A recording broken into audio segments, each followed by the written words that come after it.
Watching TV is haram? I don't know. I asked you. You're asking about if watching TV is haram. It depends what you're watching. It really does. I'm not joking. It does depend what you're watching. If it is something helpful, useful, and halal, it's halal. You know, if you ride your car to the wrong place, riding this car to that wrong place is haram. But no one could say that riding my car is haram.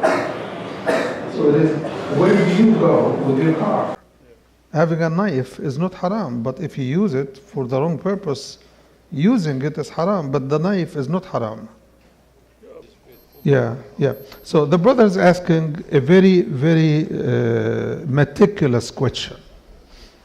The issue could not be generalized as I generalized it, because in the honey there is a lot of poison.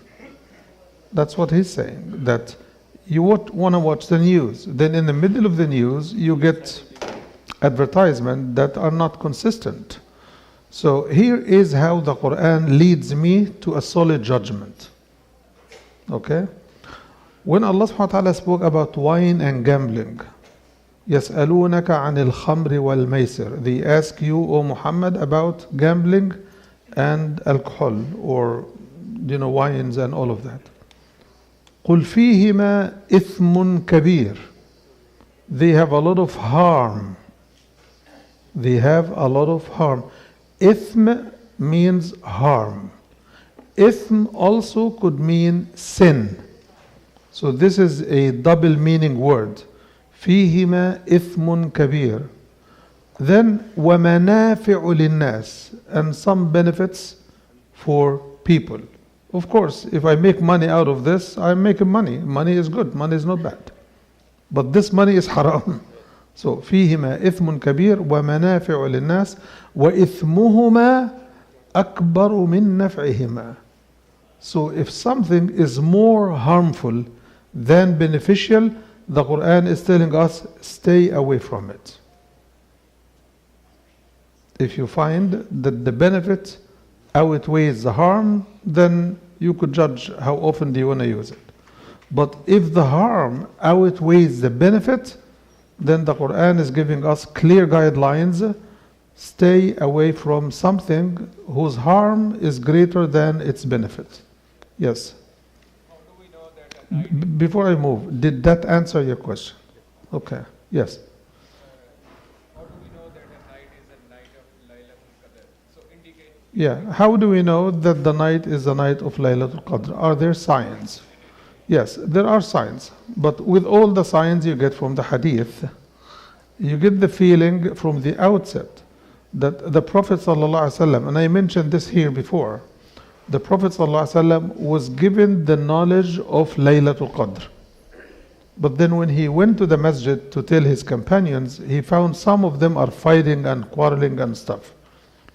So to disperse and to diffuse the tension, the Prophet ﷺ was made to forget when was Laylatul Qadr, but he was given the information that Laylatul Qadr is to be looked for in the odd nights of the last 10 nights of Ramadan. So Laylatul Qadr is meant to be undetermined, no matter what the signs are. Okay?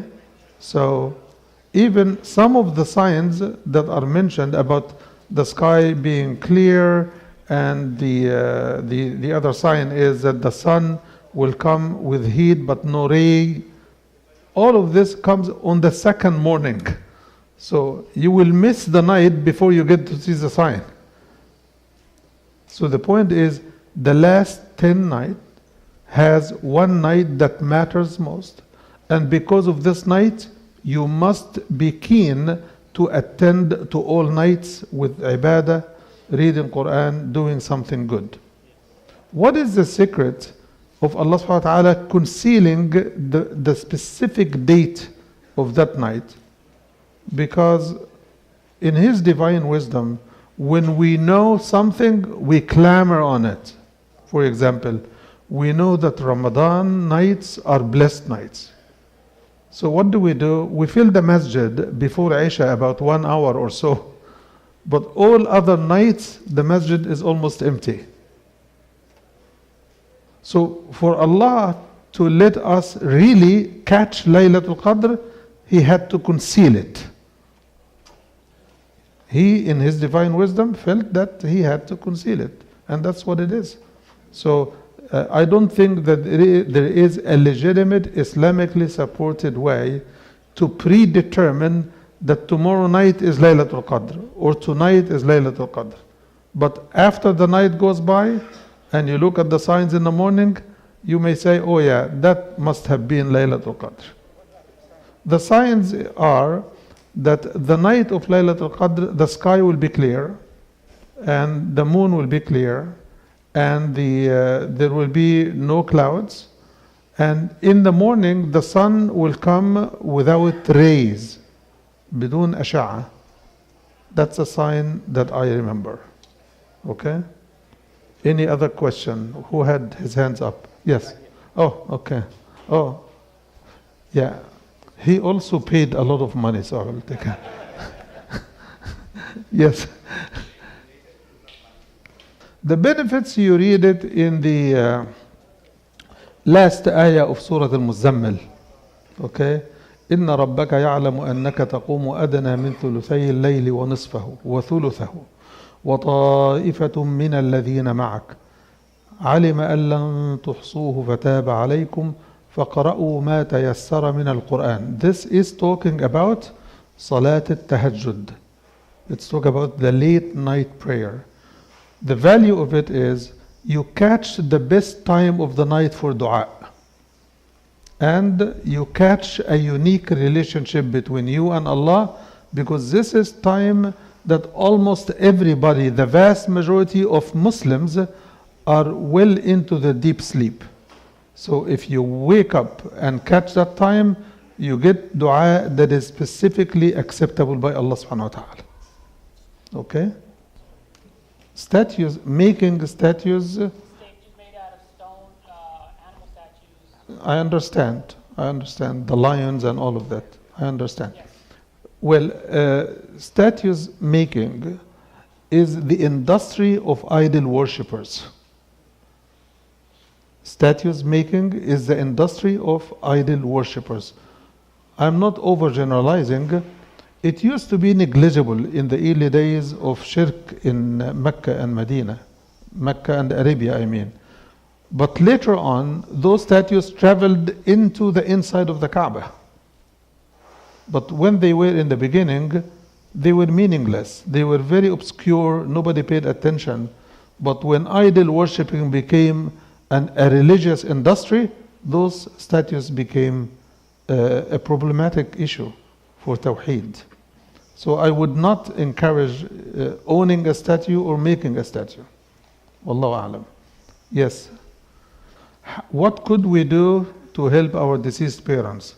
The hadith says, أَوَّلَدٌ صَالِحْ يَدْعُ لَهُ. The hadith also says, وَلَدٌ صَالِحْ يَدْعُ لَهُ, a righteous child that would pray for them. So the best benefit to do for your parents is to be righteous. The first benefit is to be a righteous child. Righteous, and then to be a child of your parents. So to become a righteous child, you have to be righteous. And I don't mean by child that you are young, but to be a legitimate, dedicated child to your parents. Don't forget them in your dua, in your salah. Don't forget them if you make umrah. Don't forget them when you are fasting. Don't forget them when you make charity. Don't forget them when you donate. Don't forget them when you do anything good. Don't forget your parents. Okay? All of this, the Prophet ﷺ says that Al-waladu thamaratu abi. The child is the fruit of his or her parents. Which means the more the fruit is good, the better it is for the parent. Okay? So you could do everything good and remember your parents in your dua. This combines righteous child. Let me see if I can go to the left. Anybody here? Okay. Yes. Toys. Kids' toys. Kids' toys, if they are used by kids, they are given a relief. The kids can play with any toys they want. Even if they can come to the house.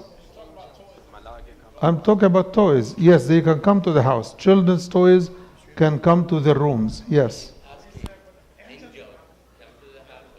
Angels will come where the toys are. No problem.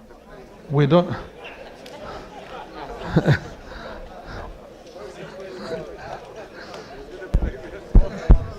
Angels will come where toys are in the house. Toys of children. Aisha radiallahu anha was a young child. And I don't want to be thrown by tomato or eggs or anything. She was a young child when she got married by our standard. And she had her own toys to play with in the house of the Prophet sallallahu alaihi wasallam. And the angels were coming and leaving at peace. My time is up. جزاكم الله خير. سبحانك اللهم وبحمدك. نشهد أن لا إله إلا أنت نستغفرك ونتوب إليك.